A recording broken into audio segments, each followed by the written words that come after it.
Congratulations on the 50 test clean jacket. How much of that was you didn't want to cheat and how much is you just didn't have the money to afford the steroids? Now I am the cleanest athlete over here today, so thank you so much. Maybe you guys sponsor me. But to be honest with you, I was happy. Like he said, I didn't even consider that, but I have been in UFC since 2014, and to me it was a huge guarantee to have the anti-doping, because we know back in the day a lot of people used to cheat, and one thing everybody hates is cheater, you know. So I'm happy with the program, I'm happy with UFC, and that's awesome. Thank you so much. You mentioned being in the UFC since 2014, and yet for some reason in this fight with Beneil, everyone looks at you as the younger up-and-coming guy, and he's this old veteran that you need to get rid of. Because I'm young on my mind. Is it strange to prepare to fight a guy, fight against someone else, and then have to go back to the gym and prepare for the same guy that you were originally going to fight? Not really, because in the end of the day, I use the same training partners, I use the same system, but I had more time, and I focus more on my dieting, on my training. So this camp was even better than the last one.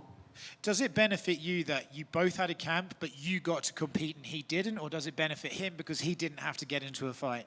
I don't know, benefit me that I got a lot of money, you know, so I think that's what I want, and that's what I got, you know, and I got this opportunity, and I was happy. And sometimes life throws at you a challenge. I come up short, but now I have the chance to get back, to beat Dariush, and to climb the rankings again, so I'm happy. In a way, it's obviously the fight with Islam didn't go your way, right? But in a way, this is the best case scenario because now he's moved up. It's not like you've got a loss to the existing champion. So do you feel a bit revitalized that your opportunity at a belt might come sooner than you would have had it should he have stayed? I don't care about rankings. I don't care about anything. I want to fight for the belt next, not next. I want someday again with better preparation. But that's not up to me. I have to beat Beneil Dariush. I have to give a good speech to everybody. I have to bring more fans to my side. And this is going to happen, you know. I have to become more popular to fight for the belt. A lot of people think UFC is sports, but UFC is entertainment. They want to sell tickets. They want to sell merchandise, and that's the truth. And that's why I'm trying my best to be sellable. I think it's working. Good luck. Thank you. Does your jacket say Money Moicano, not Renato? My jacket say Money Moicano. That's awesome.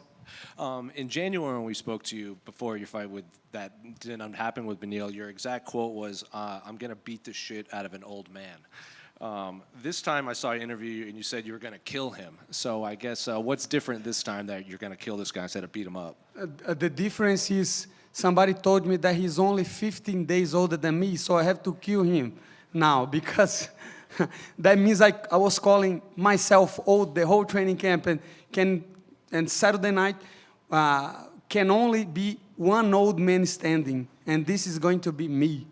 Has it felt like, you said this camp was better than the last one, but has it felt like one long camp to you, considering you've been preparing for the same guy for like 8-9 months? Not really, because after the fight, I took a little time off and I focused on my social media, especially on my Portuguese channel, Shootout. Faz o M aí, galera do YouTube.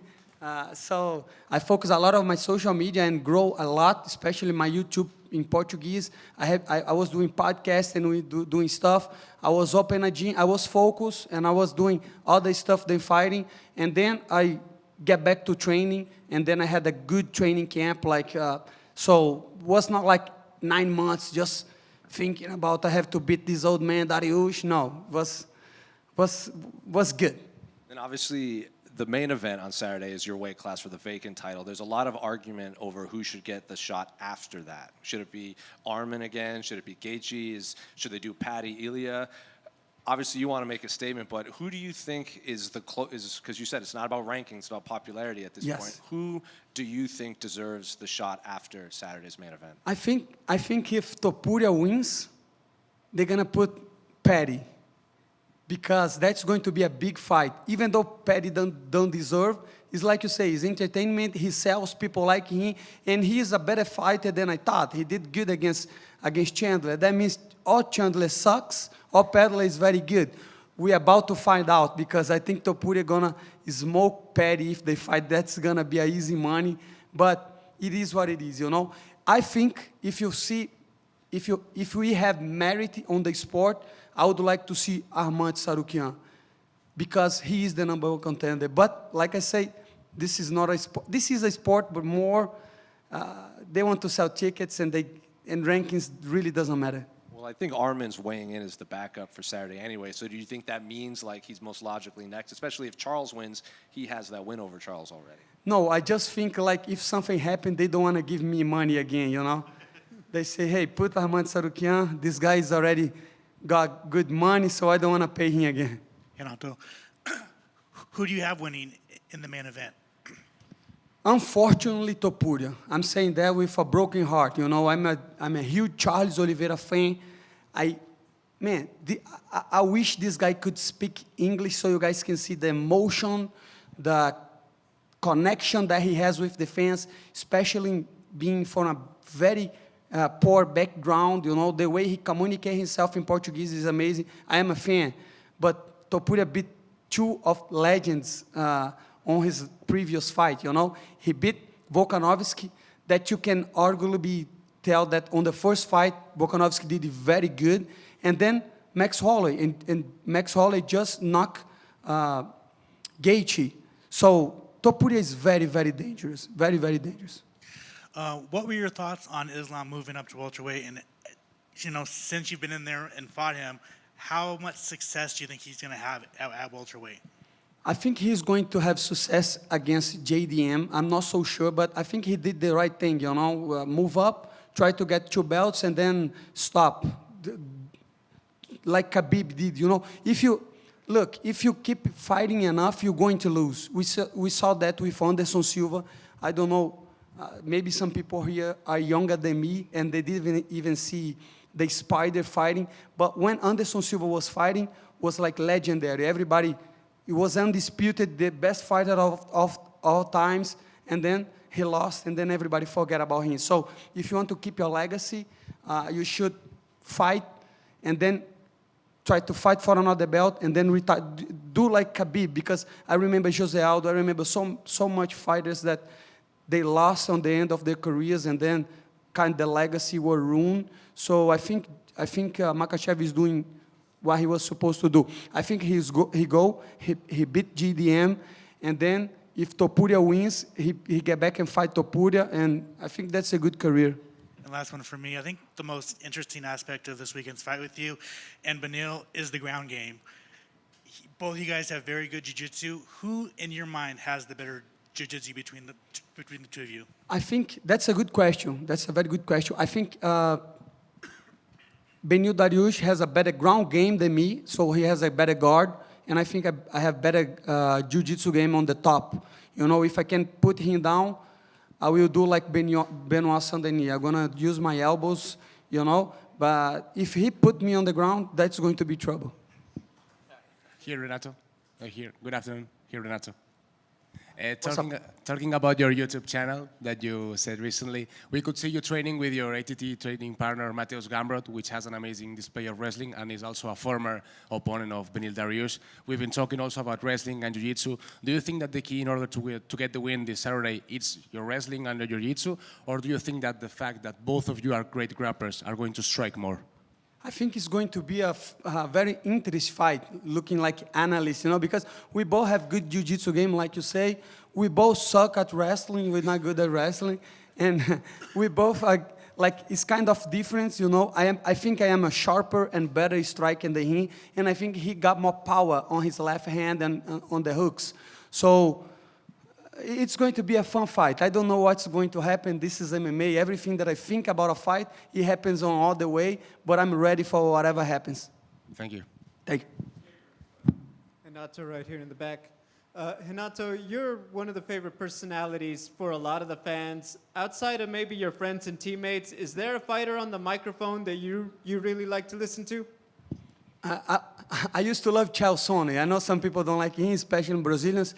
Me, myself, I hated him. I remember in 2013 or 12, something like that, I was a kid. I was not in UFC.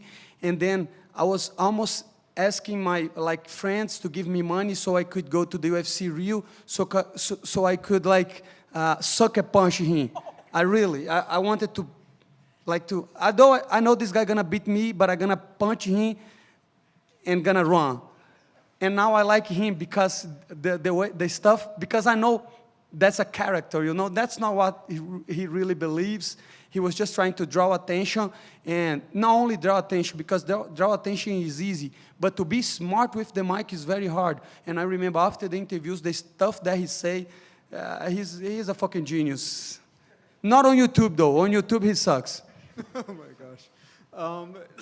In January at the press conference, I think most people would agree you stole the show, and that was a big part of why the UFC also wanted you to main event when Arman pulled out. Do you have anything planned for this Thursday? You get another press conference again with Beneil. Do you have any big plans? Not really. I was surprised on the last press conference because everybody was calling money.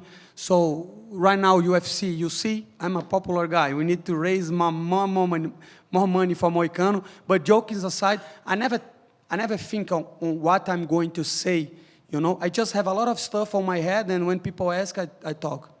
Are you going to be throwing out any more fake money at the weigh-ins? No more fake money. Now I will throw real money. So prepare for the $100, bro. Let's go.